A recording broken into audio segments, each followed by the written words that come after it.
Welcome in Detroit Sports Talk, here with 5 chapters coming right at you. Dennis Fith with Brian Jelinek and Pete Finelli and Rob Diddy behind the scenes. What a gang there. There we are. And Jelinek, how you doing? Dude, it's like we're a legitimate show now. We got all these banners. We got a producer. We got an intern. We're hot, man. We're working on it. It's nice there. We'll pull that one down a little bit. Maybe just keep that one up the whole time. Yeah, we've got we had the whole Labor Day weekend, so a lot of people, this feels like a Monday to them. They didn't have to work yesterday, but we're here every Tuesday and Thursday at 7:00, and it was a great Labor Day weekend, wasn't it, sports wise? Yeah, it was. Are you kidding me? It's like one of the best weekends of all time. We had nonstop college football from Thursday to Monday night. I was able to play a decent amount of golf this weekend. Had my first of 2 fantasy football drafts. Like all around, it was just an ideal weekend. Just straight football all weekend long. Yeah, I had one of those fantasy football drafts as well, and maybe we'll get a chance to talk about that. I know Thursday with the NFL season kicking off, we're going to be heavy NFL. Tonight's show's more heavy college football. You had your finger up like you wanted to make a point. Yeah, Fith, I got a quick fantasy football question for you too. First of all, do you boycott a league if Patrick Mahomes goes first overall? No, I would say that if he does that, then if people are picking with their heart, then it should be to your advantage. If there's money involved and the money's already in, then you're good to go.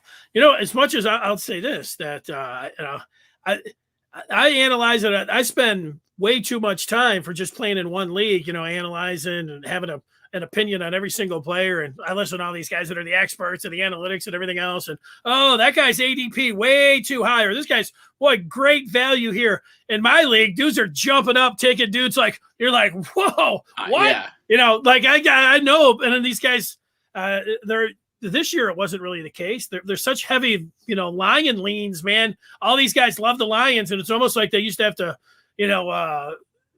show who was the biggest Lions fan by taking like Hawkinson in the first round or something. There wasn't so much of that this year, but I let if people are putting money in, they can do whatever they want. Yeah, no, I totally agree. And the other thing is with 2 leagues.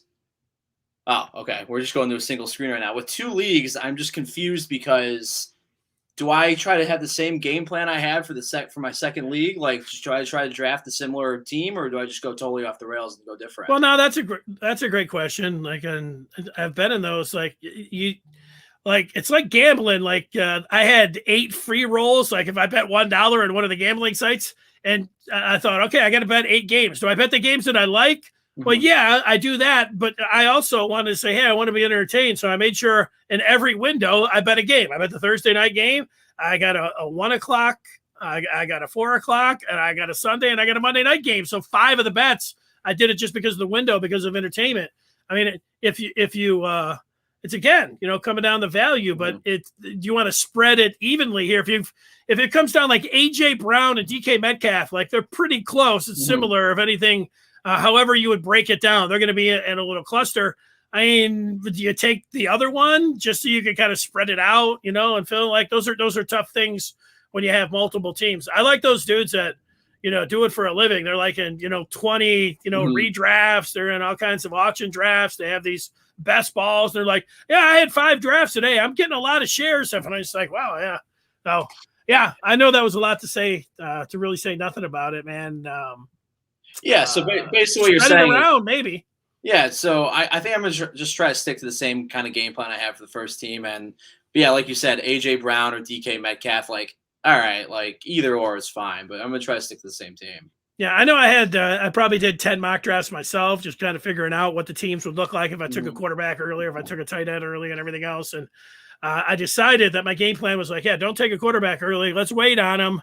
And then, sure enough, Matthew Berry from ESPN, is that his name, the fantasy guru? Yeah. I'm listening to him, and he was like, yeah, I don't know. The quarterbacks, it might be if you can get one of those 4. And I still thought, no, I'm not going to do that. And then here I am in my draft, taking a quarterback early. So it kind of, all the mock drafts and everything I had, throw them out the window. So maybe your game, it doesn't matter. Whatever you do, every draft's going to be different with how people start firing them off. If I went in and it was a first round and Patrick Mahomes went off, next thing I know, I'd be like, whoa, these guys, man, these guys, this guy doesn't know what he's doing. That's what I'd be thinking. I totally agree. I think it's real suspect if a quarterback goes in the first round. I think anything before the third round, really. Like, one of my buddies always takes Mahomes in the third round now, and I can't get behind that.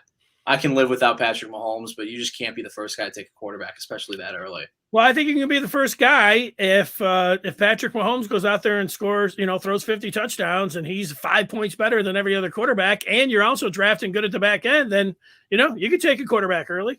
I've seen it done both ways. But, yeah, I mean, you think about, like, the average point expectancy and all these things. Quarterbacks usually are clustered up there a lot more. There's a lot more QBs, than they are, the difference when you start talking about running backs and wide receivers. But, there you go. That's how it's done.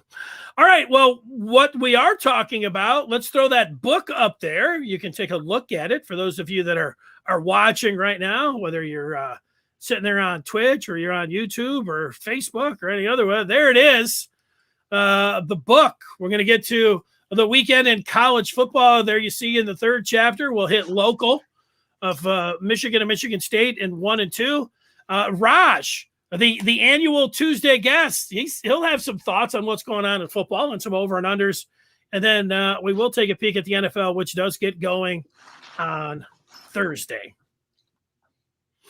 All right, well, let's kick things off here, and let's start with the team that played at 12 o'clock on Saturday, and that was the Maize and Blue, and it was a full stadium. I was down there. I do some pregame at the golf course over there at Michigan, and years past, man, they're like 10, 15 people deep, and all these tables were full. It was about 20% capacity. So I was thinking, let's wait a second. What's going to happen when they get into the stadium? But it looked like the thing was pretty much full for the game there. And Jelinek, what did you think of the Wolverines' effort over the Western? They beat them 47-14. Well, I was expecting Western to score a little bit more than they did, but the Wolverines did what they had to do. They just got out there and just throttled them. I mean, they made the Western Michigan Broncos, made them look like a MAC team, and that's exactly what they are. And just overall, Cade McNamara is a very solid quarterback, and they did the job. I mean, they only threw the ball, I think 17 times total. So when Jim Harbaugh wasn't kidding when he said they just wanted to pound the rock, and that's exactly what they did. They had a ton of yards on the ground, and they just throttled Western Michigan. I mean, that's the only way you can really put it. Western looked like the inferior team in every way. Yeah, I thought Michigan, the one thing, they got some big plays, and they were able to play a lot of guys because they were able to get up where the score was out of reach there. And as they draw things up in a first game, if you feel like, you're a double digit or heavy favorite, that's what you want. So, job done after the W. They were able to get a lot of guys in there. And like I saw, and we'll talk more about Ohio State coming up in the third chapter, Ohio State got a lot of big plays from their receivers.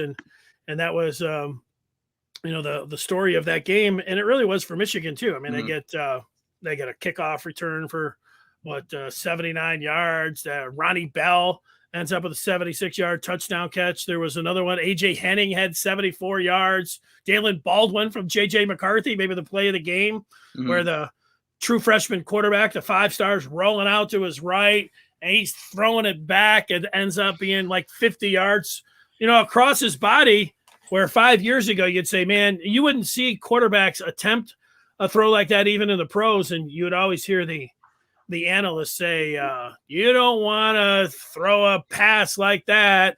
That's just asking for it. Well, it really was your boy Patrick Mahomes or your boy's boy in your fantasy league who changed all of that, because once he started doing it, I know Stafford did a little bit of that and he got criticized, and Lion fans were like, you know what? Mahomes does it, everybody's happy, and Stafford does it, everybody bitches. It's like, yeah, well, Stafford also, threw a lot of key interceptions and wasn't winning playoff games. So, and Mahomes like this prodigy that was, the winning Super Bowls. That's the difference. If you have a lot of success, if you're Aaron Rodgers and you're an MVP and you won a Super Bowl, you're Mahomes and you're just like, the next coming. If you were Matt Stafford and you had a career that went like this, you're going to get criticized if you're doing something unorthodox. Lion fans that always pissed them off, and they couldn't understand it. It's like, we're tired of this. It's like, okay, you understand. No, I totally agree. The throw was awesome, but it's a totally ill-advised throw in every way, shape, and form. I think 9 times out of 10 that ball is getting picked off. I would not want JJ McCarthy doing that regardless. It was an awesome, epic throw in every way, but I can't. I don't want that happening. If I'm Jim Harbaugh, I'd be livid about that. It worked out, but no, I'm not about that at all. Yeah, I think there's a part about if you've got somebody, and he's got a YouTube video. I think they showed it during the game where he's doing that similar type thing he is, because Orlovsky was like, I can't believe that he did that. He like jumps in the air and had a very similar type pass, but it was more down the field. Like if you've got somebody that's got a crazy arm and a crazy skill set, you allow him to do some of those things. Like you don't want to you want to break a horse, but if you've got a thoroughbred, there's a part about you want to let him run. So. Yeah, I mean, if he's out there going crazy, throwing sidearms and he's throwing picks and things, then you got to rein some of that in. But you also want somebody, let a playmaker, let a baller be a baller, and take his shots. I think that's part about that. One thing I have a question. I heard this on the radio today, and I saw some more of it on Twitter.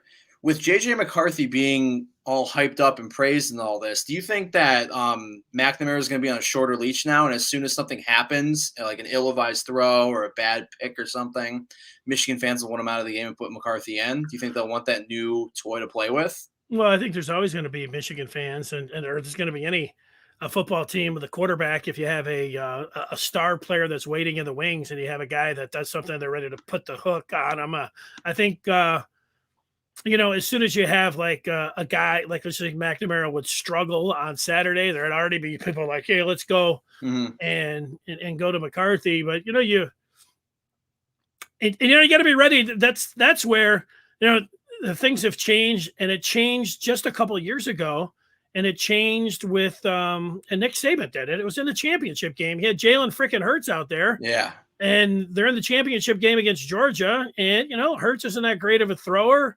And they get to halftime, and he pulls them and puts the true freshman in there, Tunga Vailoa, and of course it was magic, man. He started making the plays and ultimately threw that great touchdown, the famous touchdown in overtime, and got Bama the championship. So yeah, knowing when to hook a guy and get him in there, it's like if McNamara struggles from this point out and a half.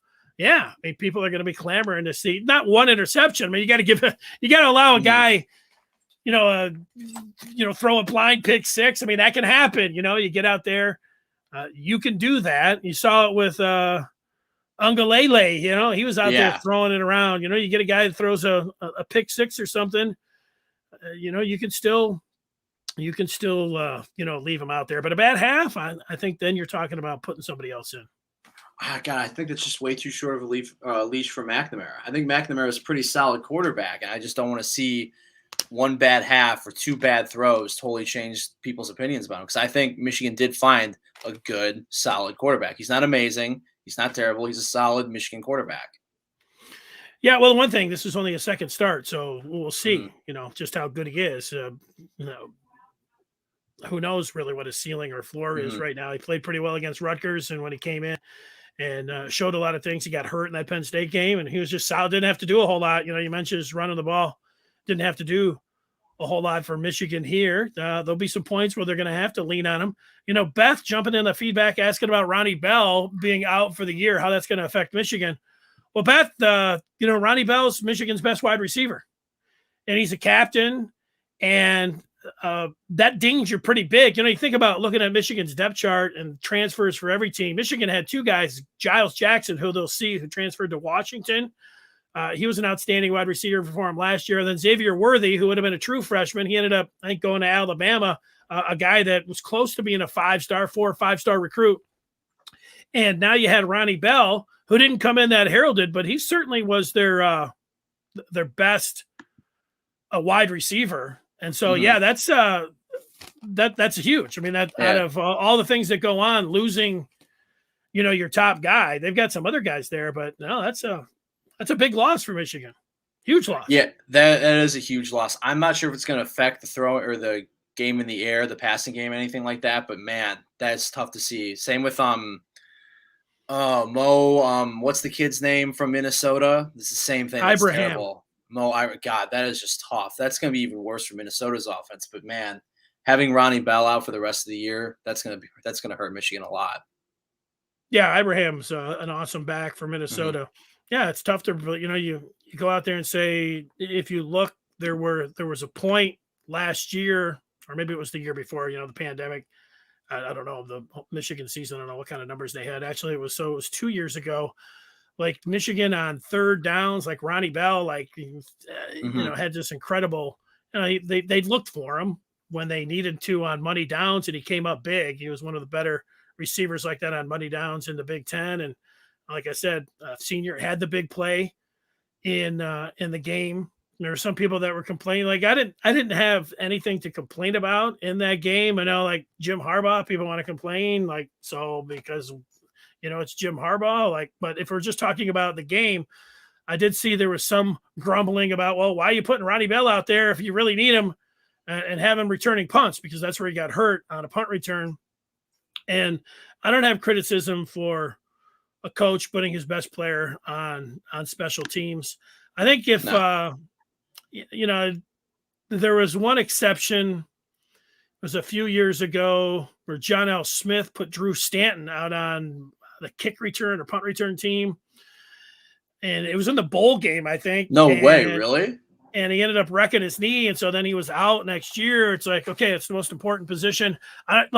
If there was a spot, like you wanted to put him out there to a kick return, and you wanted to throw the ball to the other side, or there was some kind of trick play or something, but he had him as a gunner, on special teams. And I didn't think that was a good idea, but a wide receiver, or years ago, Tyrone Wheatley got hurt on a kickoff or a punt return. People are crying out like, let's not put Wheatley out there. He's our best player. It's like, it's football. I'm going to put the most dangerous player that I think that's going to be the best on kick return and punt return. The only argument, Nick Saban does it. Jalen Waddle got hurt last year on a kick return. The only argument that I can think of is that when you go to the NFL, you don't see the best players there on punt return and kick return.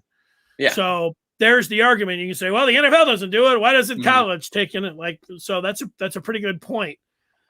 And I don't have a great answer for that one, but you do see in some situations late in games when they need it, that they actually do put the best player in the NFL. I'm talking about back there on punt return or specials. So, there you go.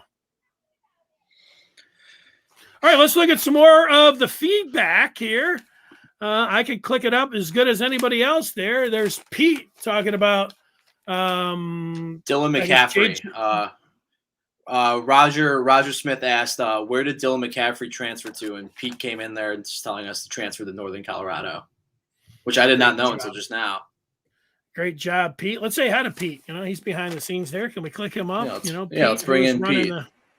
He's running the chat. Hey. Our resident Penn State / East Coast football fan. Pete, there he is, Pete. How you doing? Doing good. I mean, Penn State got the win this weekend, so I'm happy about it, but I did not need to have constant heart attacks watching that game. So, well, we will talk more about your heart condition coming up in the third chapter when we look across the Big Ten. But congratulations on the game. That's a huge win. If we're talking about the 5 biggest wins from week 1, absolutely. You could say Big Clemson, time. but Penn State might be capturing the flag on that one. So good job. Yeah, you can thank Graham Mertz for being terrible in the end zone with 2 really bad picks. His sophomore, he's not experienced. We'll talk more about that. We'll get your experience coming up in the third chapter. All right, Pete, we look forward to that. There he is. Pete, all right, you ready to turn the page? Let's do it, man. Let's talk a little Michigan State football. And how about on the first play of the game for Michigan State, just coming in and Kenneth Walker III just making a house call in the first play of the game. And that was absolutely incredible. I'm not sure if I have to change my expectations about Michigan State now, but they looked damn good against Northwestern. Ryan Field's a tough place to play, and they got the job done. They scored in every quarter, which I love seeing. They had no zeros in any quarter, so I love that.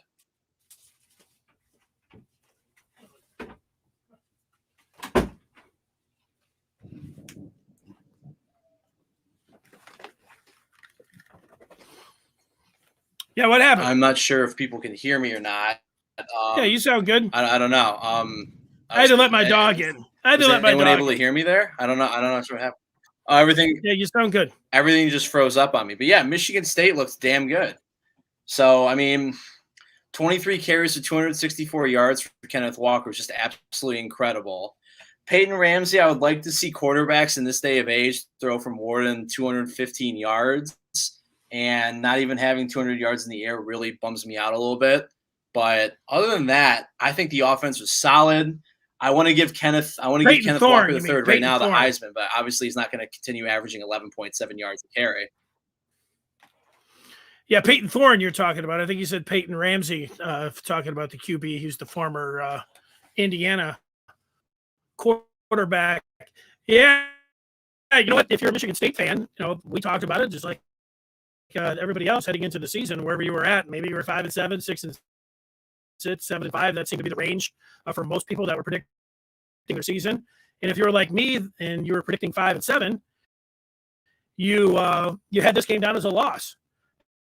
And so for Michigan State to come out and go on the road and not just win the game, but play impressively, and then find a star and a guy that has the greatest debut ever in school history. I mean, that speaks for itself.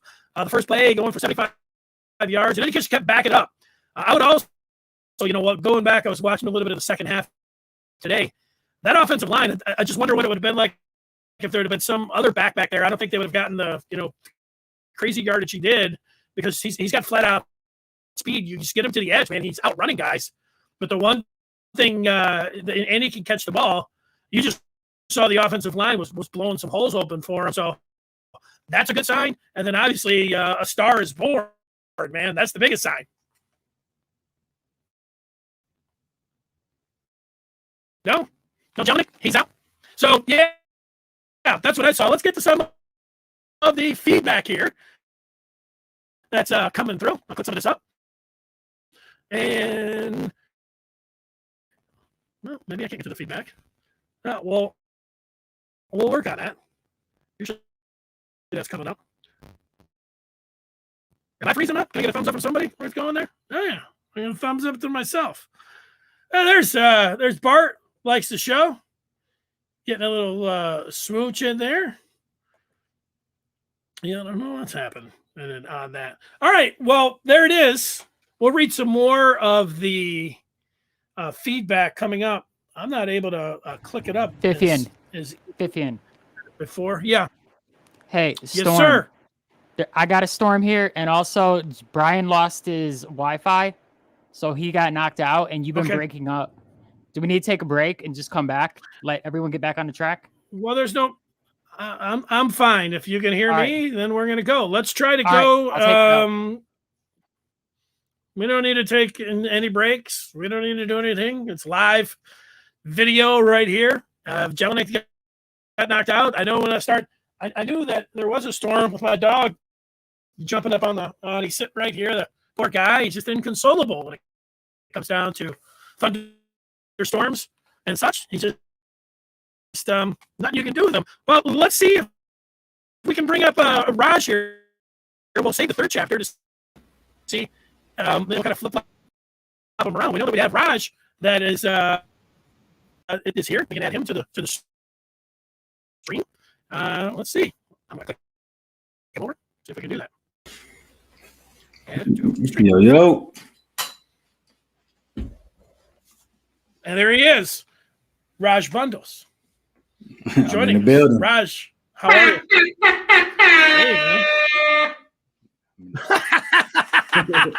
I love it, man. So here it was, man. We had the first weekend of college football, and I soaked that whole day up. I watched the Georgia Clemson game, and I was so impressed by the Georgia defense. And then right before I was getting ready to go to sleep, I looked on Twitter, and there was Raj like, "No, man, Clemson didn't show up. You weren't impressed.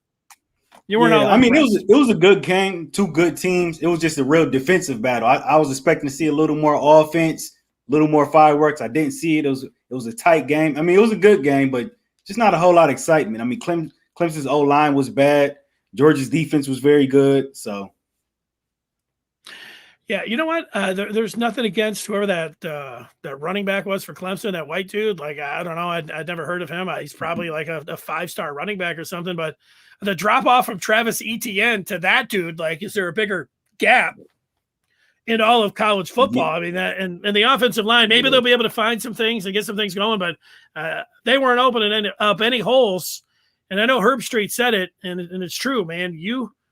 You can't find a running game, and your offensive line is just trying to hold off of a defensive line that can get after you like Georgia's. You're in big time trouble, and the Clemson's got some wideouts, and Uwe can throw the ball, but it just shows you, man. Even if you have everything going with the quarterback and receiver, you still need that line, and you need the threat of a running game. Yeah, they definitely got some. Clemson definitely has some holes to fix. But I think what will benefit them, they play in the ACC. I don't think the ACC is not that strong at all. So I think this could potentially be their only loss, and they'll still have a chance to get in the playoff. Because I mean, who else in the ACC is really going to win it? Like North Carolina lost week 1 as well. Yeah, who knows about the U? I don't know. I don't think you're shaking in your boots if about the U. Yeah, I think Clemson will end up winning the ACC by default. Any of the other games jump out to you? Yeah, I was shocked. I was very shocked at the Michigan State game. I thought Northwestern was going to cover. I thought Northwestern was going to beat them. Michigan State came out there and handed it to them. So my hats off to them on that one. Michigan did it pretty much what I thought they were going to do. I thought Western was going to cover that 17.5 spread, which they didn't. But Michigan did look very good, and I just hopefully I want to see them play that well against the good teams. Ohio State, and don't just go blow Western out. Make sure you keep that same energy when you play against the top tier teams as well. Yeah, that's right. And who knows, like if you're a State fan, like you were excited, like, all right, let's see what Kenneth Walker is all about. But if I'm a State fan, like the sky's the limit now. You go out and have the greatest debut ever of any football player, and you throw up the yardage, 75 yards in the first one, going for what he did, the 4 touchdowns, and it's just like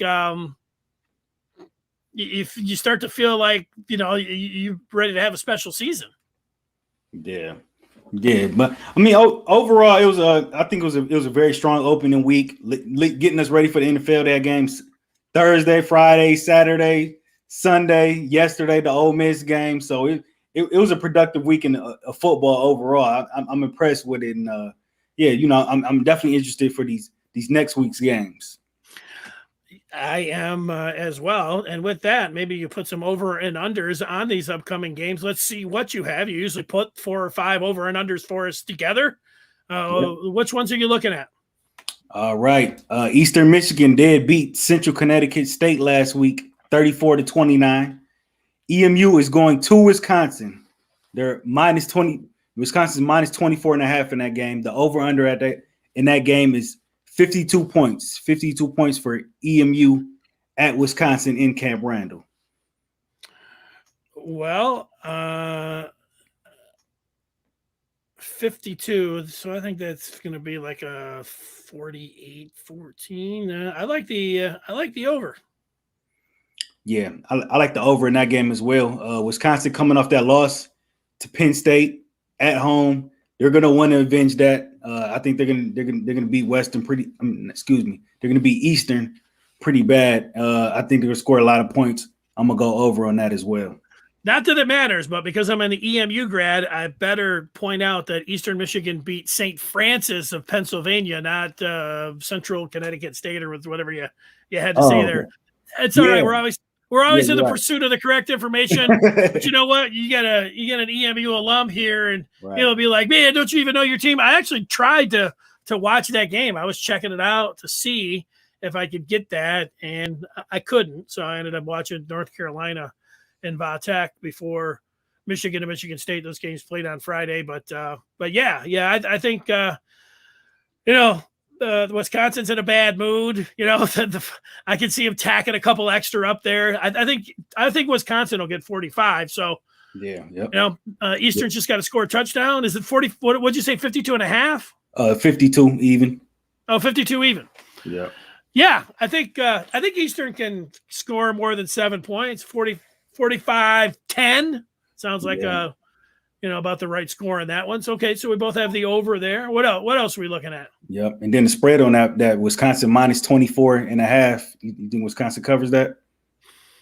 Oh yeah. 45, only 24? 24.5. Yeah, 45 to 10. I would take them, minus 30. I'd take a minus 35. So yeah, I'm all over Wisconsin, but I wouldn't bet against Eastern. Like I don't like betting against teams that I like. I know it's for money, but it doesn't seem like it's the lock of the century or anything either. All right. Right. There's 2 down. One. Yeah, there's one. We got the Michigan, Washington at Michigan minus 6.5. The over under for that game is 51.5. 51.5. That's a really low total. And I don't think there's going to be a lot of scoring in this game. We saw Washington, lose last week, which was an incredible embarrassment to that program. And I know Michigan had a bunch of big plays, but this looks like 2 teams trying to run the ball here. That's such a low total, but I'm playing the under in that game. I'm thinking Michigan 24-17. So that's a dead under, and that covers the 6. Yeah. And there you go.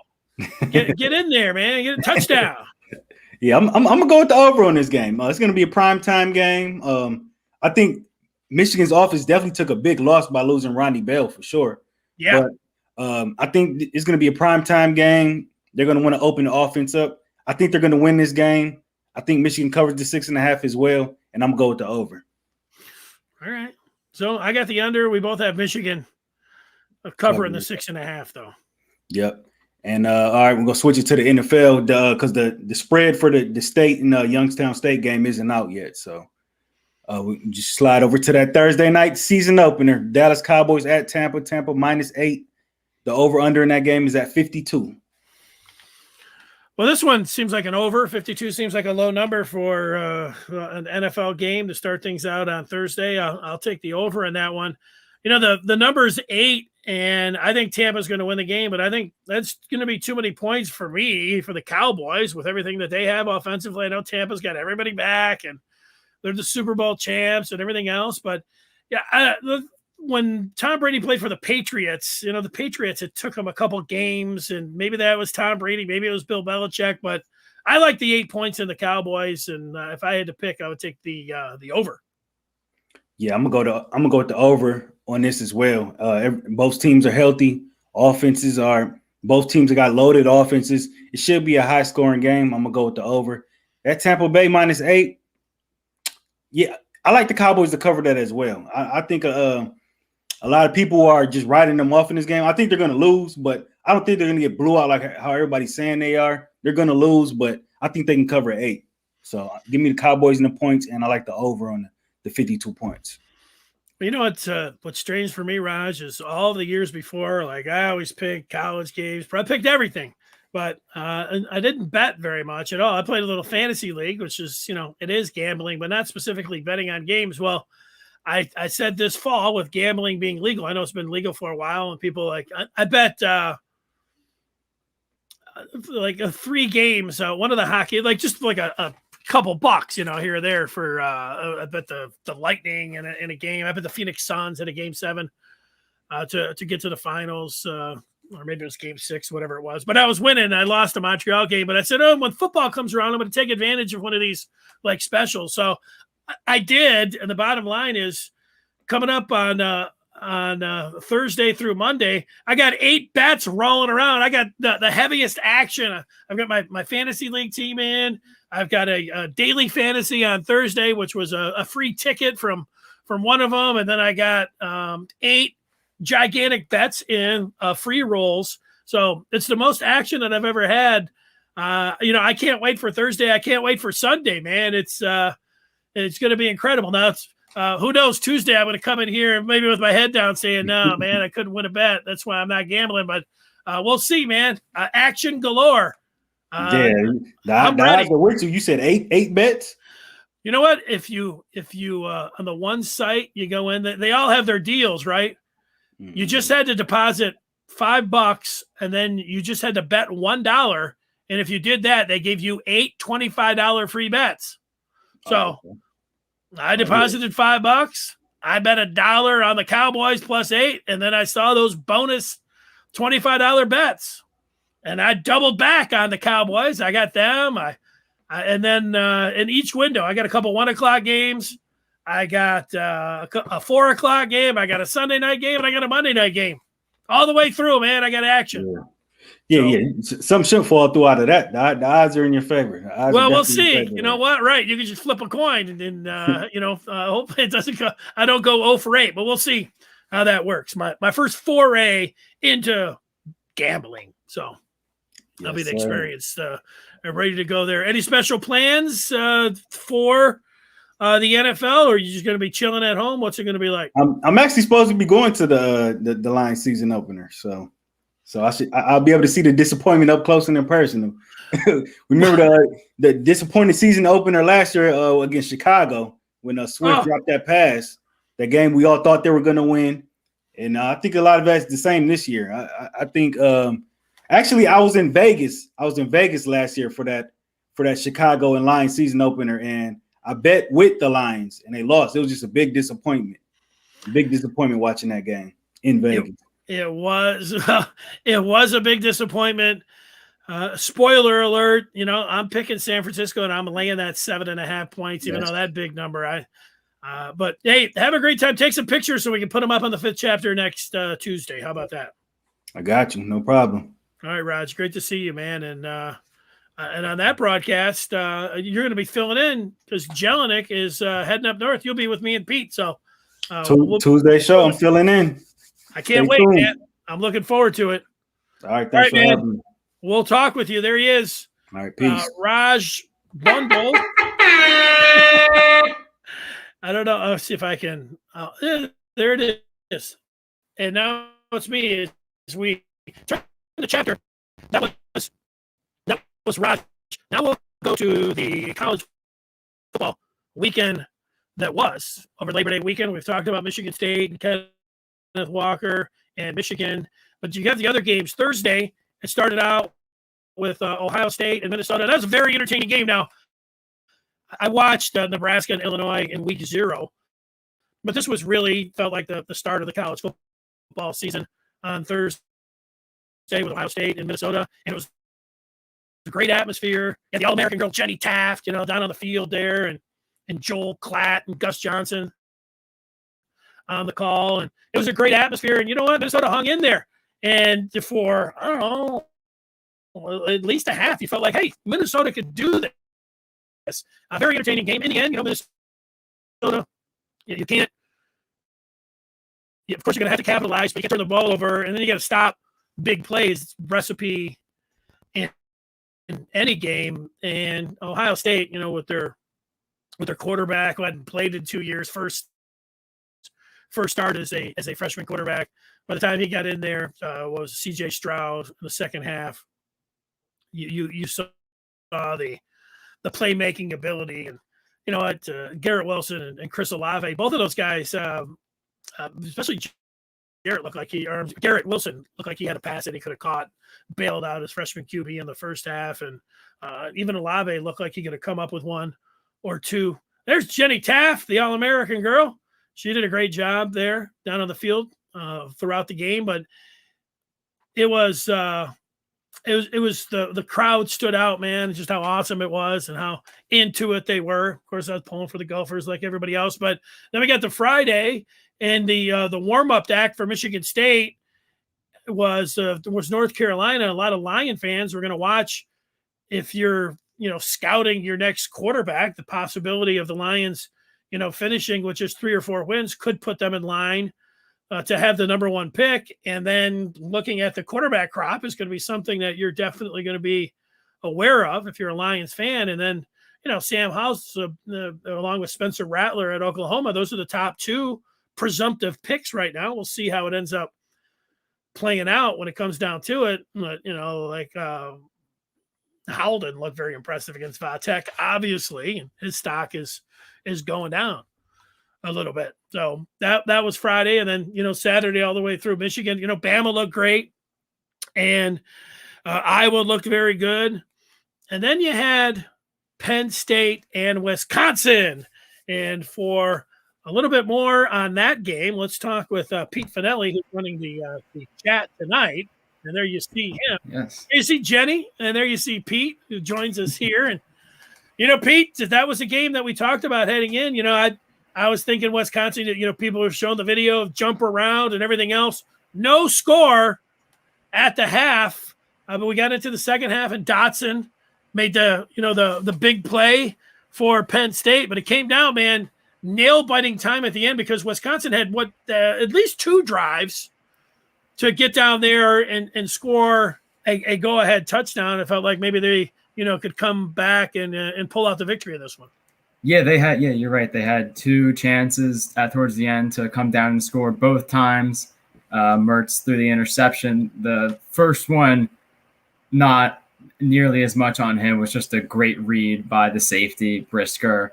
Phenomenal interception. And but realistically, the second drive shouldn't have even happened. Penn State completely failed to run out any clock, and they were forced to punt it back and gave Wisconsin another chance to come down and score. And fortunately enough for us, Mertz threw another lousy INT. But and I also shouldn't have even had to deal with that, because a couple missed kicks from the Penn State kicker, the 23-yard field goal and the extra point after the second touchdown put us in that bad situation. I wanted to get your read on the key play of the game. I don't know if it was on that last drive or it was the second to last drive, but Wisconsin, Mertz goes back and he ends up sailing the ball over the wide receiver's head. When they showed the replay, wide receiver had at least 2 steps on the DB, and if Mertz, is puts that one on the receiver, man, he's just going into the end zone. Now, they did show the defensive lineman got his hands up, so maybe that's why it played in on the angle and the trajectory of just the overall throw and why it ended up being high. But, of course, that's a throw you got to make. And if Mertz makes that throw, right, he's the hero. You're talking about how great he is and making the play at the end, but he didn't. How did you see that one? You giving a little bit of credit to Penn State, or you mostly just saying Graham Mertz couldn't get it done? Yeah, I mean, I think the last throw was definitely a bit on Mertz. There was pressure, but overall it was just a bad throw. But you do have to give a ton of credit to the Penn State defense. Can't be said enough that they held Wisconsin to 0 points in that first half. I think I have it down. Wisconsin had over 42 minutes of possession that game. Penn State defense had no rest. So you can't give enough credit to them for keeping them in that game and coming away with the victory.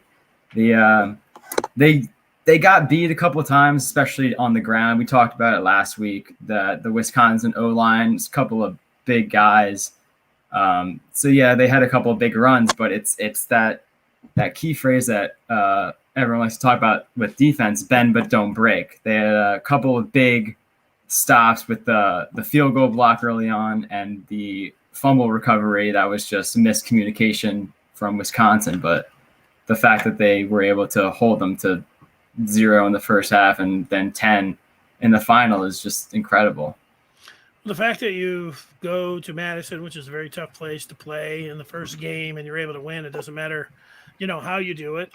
They did end up doing it. And, if you'd have lost the game, I think there'd have been a lot of talk about not being able to close and not being able to, manage the clock like you talked about. I think we'd also talk about the offensive coordinator. I don't know if he's like the third in 3 years here, and just the lack of and you got good running backs, you got good receivers, and you got an experienced quarterback. So I think people would be lamenting and saying, hey, you need more from the offense, and it's going to be on this offensive coordinator. But you win, it's all good, and now you got, I don't have the schedule in front of me, but I'm guessing a couple easy ones and manageable ones after playing a big one like that, to get things going and feeling pretty good about yourself. Yeah, I don't know about You don't know about easy? I'm getting something from somewhere through my computer. Something's coming through. Something's messing with Something's playing through. Yeah. But no. Yeah, I wouldn't say really easy until the 4th week. We have next week is Ball State, so that I'd say is definitely a winnable game. They better win that one. They I think they were 7-2 last year, but of course they're not playing quite the level of teams as the Big Ten. And then they're the favorite in the MAC East or West or whatever. Yeah, exactly. So but that's they're all right. good in their group. You should get the W there. Should get the W there, and then of course there's the whiteout game against Auburn. So that'll be tough. That one's coming up, game 3. All right, so that one's game 3. That's no cakewalk. No, that's not. And then are you going to be at that game? Oh, I'll be at them. I'll be at all the home games. All right. Well, sweet. I will be Well, any last point on your Nittany Lions after a great week? I mean, they got the win first week. That's going to be huge for the season. That's about all. And Clifford looks no better than he did last year, so I'm worried about that. Well, what you should be worried about is Bo Nix. Get some printouts of Bo Nix, the Auburn quarterback, and maybe put him up on the wall there in Penn State, and maybe start throwing some darts at it. Sure, maybe. All right, hey Pete, great job, and we look forward to you breaking down Ball State, and then of course Auburn when that comes up. All right, if you're just tuning in, and you're in Southeast Michigan, you know that the weather has been a factor. It knocked Jelinik's internet out, and so that's why he is not on the show. We go back and look at some of the feedback here. Reason they're not just clicking up for me like they used to. But let's see if I can get some of these in here. New comment? No, we have to go to my old computer. I don't know, but that's takes us to the 5th chapter, which is the NFL. There it is. There's some Racine getting. Look at this. Is this the great Racine? See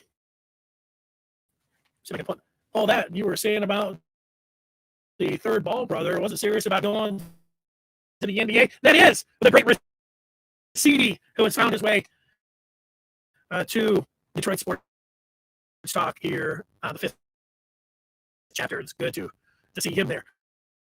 All right, Racine, for some reason we're having a little bit of technical difficulty with the feedback. I do appreciate everybody getting in there.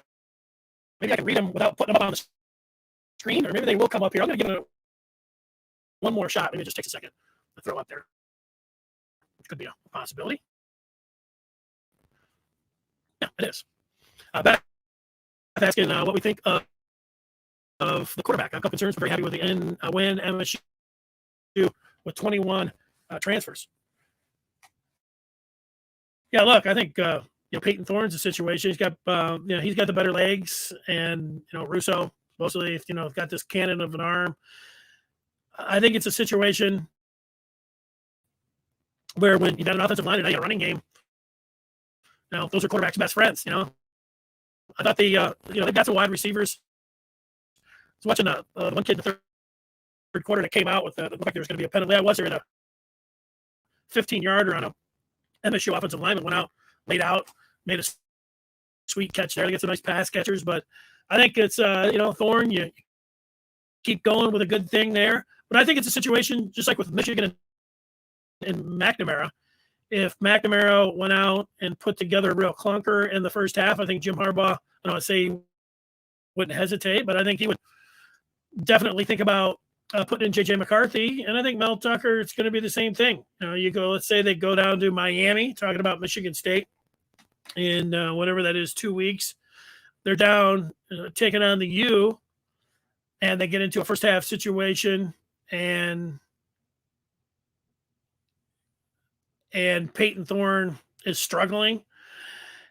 Do I think that they would go to Russo in that situation? I think so, but you don't want to mess around and see any of that actually happening, All There's Bart saying, get ready for Kenneth Walker. That's a story, man. As much as we sit around and talking about Thorne and anything else, Kenneth Walker the third from the first play, and then he just kept going. It wasn't like he just had 75 yards and he thought, oh, well, he fell into 250, fall in like he 137 at the half. He caught a ball, got in for a touchdown. You could see the offensive line did block well for him, but he doesn't need much. Just quick feet and then game-breaking speed. Very nice combination to have as a running back, and he put it all out on display. If I'm a State fan, I can't be contained with my enthusiasm for Kenneth Walker III. When you have a debut like that, you just can't wait to see what he's going to be able to do next, and he's probably going to do a pretty good job. Talking about Youngstown, then you'll see. If he can continue it on against the U or whatever else, but we'll be able to find that out. He'll be one of those guys to watch for that. Raciti, Super Raciti, the inner city sports and entertainer in the conversation. Yeah, well, it's good to see you, Super Raciti, and thanks for finding us here. That is awesome. All right, that takes us to the fifth chapter, and that is the NFL and the Lions. When the NFL starts out on Thursday show, I want to talk a lot about the NFL, talk a lot about college football today, but coming up on Thursday, a lot about the NFL, and there you go. You see a little picture of Matt Stafford there, and we'll look at the Lions prospects and what they're going to do with Jared Goff as his QB, and it's opening week is great. The Lions are at home. They're a big-time underdog, but just for a second, I would say it would be a little bit like Michigan State in that I thought Michigan State was going to lose their opener. It was on the road. Now, the Lions are a lot bigger underdog and they're at home, but the point is that you change the perception about an upcoming season by pulling an upset and doing it on the field. MSU is able to do that. If a State fan wanted to tell me like, hey, we're going to have a great season now, I think you're going to win 7, 8, 9 games. Kenneth Walker III, is great. Like, he was great, and the offensive line blocked well. I would be very enthusiastic about that. If the Lions can go out there in game one and beat San Francisco, who, remember, San Francisco lost their defensive coordinator, Robert Saleh, the Dearborn native who got the Jets job. But you know what? San Francisco lost everybody last year off that defense, and most of their running backs, and Jimmy G was down, like Kittle was out for most of the season. San Francisco was a beat-up football team. The year before, they went to the Super Bowl, and Kyle Shanahan, Mike's his dad, running his zone scheme, man. They're going to come at the Lions trying to punch them in the mouth with the running game. And then just, whether it's hitting Deebo Samuel or Ayuk here, I mean, I would see the Lions having a hard time staying within 10 points in that game, but that's how you change perception. You go out there, if the Lions are able to hold down the San Francisco running game and somehow generate enough points to win that game, it's like, hey, going out and beating a team that a lot of people think they can go to the Super Bowl in San Francisco. Let's see it. Let's see it coming up on Sunday. All right, well, that's going to do it here on the show, and I can hear the thunder in the background here out of the Peach Mountain studio windows. My dog, unfortunately, who's sitting down here, he's inconsolable when it comes down to thunder and such. So want to thank Brian Jelinek, who got knocked out because of the thunderstorm, Pete Finelli for running the chat, and Rob Diddy, who made his debut of running everything from a technical standpoint. I give him a thumbs up. We look forward to working with him. We will be back with you right here talking Detroit sports and 5 chapters. We'll be doing that like we do every Tuesday and Thursday. We will see you on Thursday at 7 o'clock.